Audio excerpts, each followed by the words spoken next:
Zena was a quiet, gentle girl who lived in a small village called Uboni. She loved helping her mother pound yam, fetching water at the stream, and feeding the chickens every morning. Everyone in the village liked her because she was kind and never shouted at anyone. But even though she smiled, she often felt lonely. Zena wished someone would understand her heart, her dreams, and her thoughts. One sunny afternoon, a traveling magician came to Uboni village. He wore a long red coat, carried a shiny bag, and spoke with a soft, sweet voice. He told stories, made flowers appear from his hands, and made pebbles dance in the air. Zena was amazed. She had never seen anything like it. The magician smiled at her gently and said, "You are special, Zena. You have magic inside you too." Zena believed him because she didn't know he was tricking her. That day was the beginning of something she didn't understand, something that would change her life forever. Many months passed, and Zena began to feel strange. Her stomach grew bigger, and she didn't know why. She had never heard of such a thing happening to someone who had simply met a magician. Her mother was confused, and the villagers whispered, but no one was unkind to her. They waited to see what was happening. Then one morning, Zena cried out. It was time. But instead of a normal baby, a tiny monkey came out, small, brown, with bright eyes that looked almost human. Zena was shocked. Her mother was shocked. Everyone was shocked. But before anyone could scream, the monkey sat up on Zena's lap, smiled, and said, "Good morning, mother." The whole room froze. Zena's heart beat fast. The monkey was not scary. He was gentle. He held her fingers and whispered, "Do not fear. I am not what I seem." The little monkey talked like a small child, but he loved speaking in riddles. When Zena asked, "Who are you?" he answered, "I am two things but one. I am young but old. I am lost but waiting to be found." Zena didn't understand.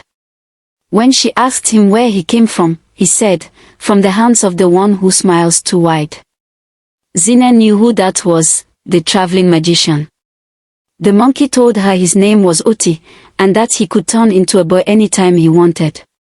But he refused.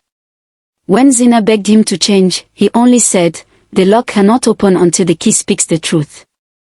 Zena didn't know what that meant. But she knew she had to find the magician again. Oti climbed onto her shoulder and whispered, "We must go, mother. The journey begins." Zena packed food, water, a small wrapper, and a calabash for their journey. She tied Oti gently on her back the way mothers tie their babies. As they walked through farms and forests, Oti kept talking in funny riddles. "Why do birds fly but never fall?" he asked. Zena laughed. "Because they have wings." Oti shook his head and said, "No. Because they trust the wind."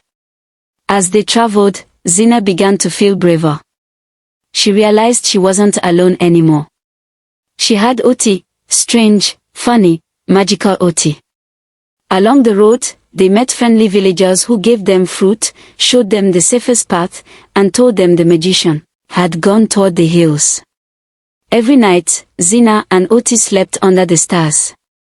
Oti would curl up beside her and whisper softly, "Mother, we are almost there. But there is something you must learn before we meet him." One night, while sitting by the fire, Zena asked, "Oti, what must I learn?" The monkey looked at her with bright, glowing eyes.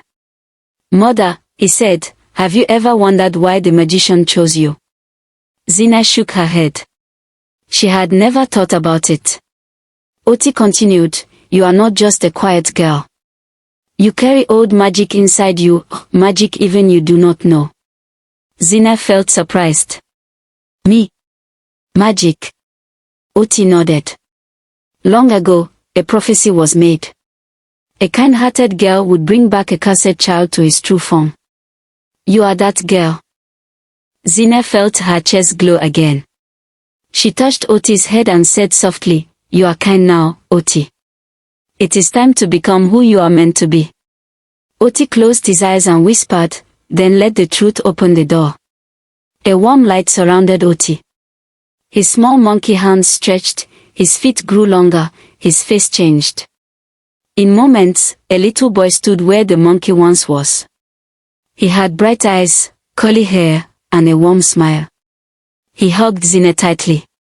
"Mother, thank you. You saved me." Zena cried happy tears. She finally understood the prophecy. She was chosen because her heart was gentle enough to love a child who didn't look human. The magician bowed to her. "Your kindness broke the curse." Oti, now a boy, held Zena's hand as they walked back home. The villagers were amazed, but Zena only said, "This is my son. This is Oti." And from that day, Zena was never lonely again. She had a true family, a magical destiny, and a boy who once spoke in riddles but now laughed like the child he truly was. If you enjoyed Zena and Oti's magical journey, don't forget to like, share, and subscribe so more children can explore wonderful stories filled with love, bravery, and magic.